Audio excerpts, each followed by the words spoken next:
اللي يعاني من النادي؟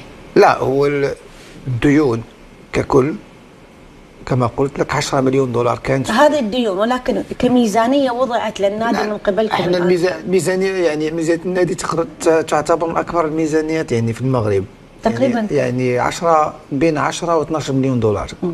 هذه الميزانية لنادي الرجاء الرياضي في السنوات الأخيرة يعني بين 10 و 12 مليون دولار تقريبا. وقيمة العجز اللي يعاني منه؟